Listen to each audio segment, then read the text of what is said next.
आप सभी का स्वागत है स्वर क्लासेस में गीतांजलि अंधेरिया के साथ। संधियों की श्रृंखला में स्वर संधि और व्यंजन संधि पढ़ने के बाद आज हमारा नंबर है विसर्ग संधि पढ़ने का।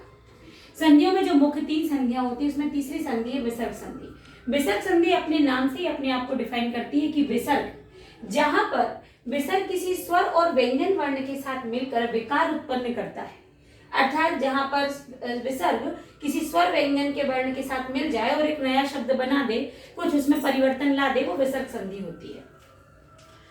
जैसे निहि प्लस धना मिलके बनता है निर्धना। निहि प्लस धना निर्धना।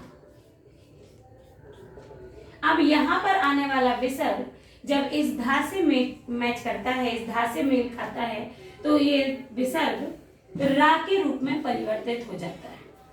यहां पर ये विकार उत्पन्न हुआ कि निहि और धन मिलके निर्धन बन गया। जो विसर्ग था वो रा में परिवर्तित हो गया। ऐसे ही कई होते हैं। बालः प्लस चलति तो हो जाता है बालस चलति। यहां पर विकार उत्पन्न हुआ कि ये जो विसर्ग है, ये जब चा आ जाता है तो ये विसर्ग शा में परिवर्तित हो जाता है। तो यहाँ पर विसर्ग के आने से और विसर्ग के साथ जब ये व्यंजन मिला तो विसर्ग ने अपना रूप बदला कि वो शा में परिवर्तित हो गया।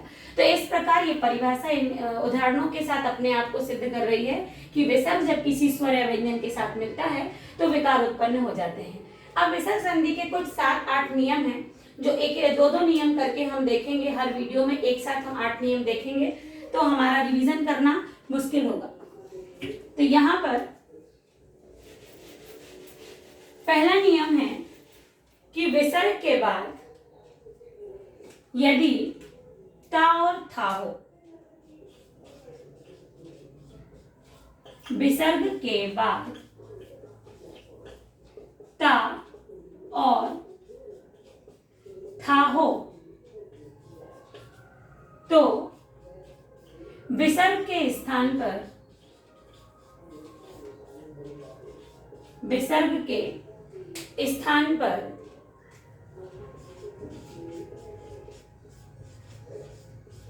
सा हो जाता है और वो भी आधा।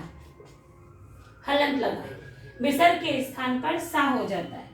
अब यहाँ पर कुछ उदाहरण देखते हैं जहां पर सा हो जाता है नमः धनते।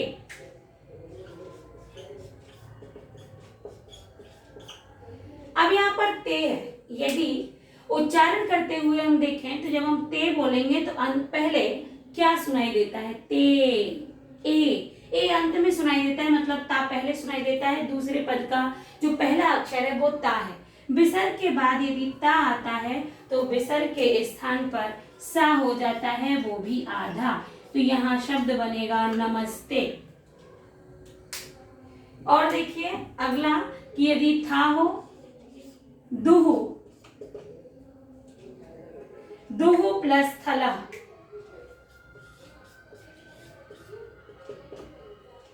विसर्ग के बाद था है तो फिर से सा हो जाएगा, तो ये बनेगा दुस्थलः। दुस्थलः। ये यहाँ पर विसर्ग संधि का एक नियम बनता है कि यदि विसर्ग के बाद ता अथवा था हो तो विसर्ग के स्थान पर सा हो जाता है। एक और नियम है कि यदि विसर्ग के बाद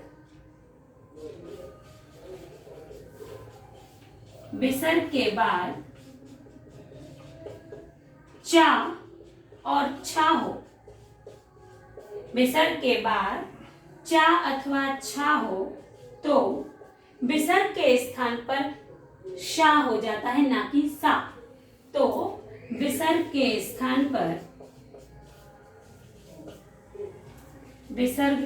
स्थान पर शा हो जाता है और वो भी आधा। यहाँ पर ता और था तो विसर्ग के स्थान पर शा हुआ। यहाँ विसर्ग के बाद चा और छा था तो विसर्ग के स्थान पर शा हुआ। आज जो हम नियम देखने वाले हैं वो सिर्फ शा वाले देखेंगे कि चा के अब कैसा है। यहाँ पर आता है उदाहरण, अभी थोड़ी देर पहले ही मैंने बताया था बालः प्लस चलति। विसर्ग के बाद चा है, इसलिए विसर्ग के स्थान पर शा हो जाएगा और वो भी आधा, बालस चलति। विसर्ग के बाद यदि शा हो, निहि प्लस छलः, निहि प्लस छलः। ऊपर देख लेते हैं, यहां देख लेते हैं ये उदाहरण, यदि नीचे नहीं दिखता है तो निहि प्लस छलः।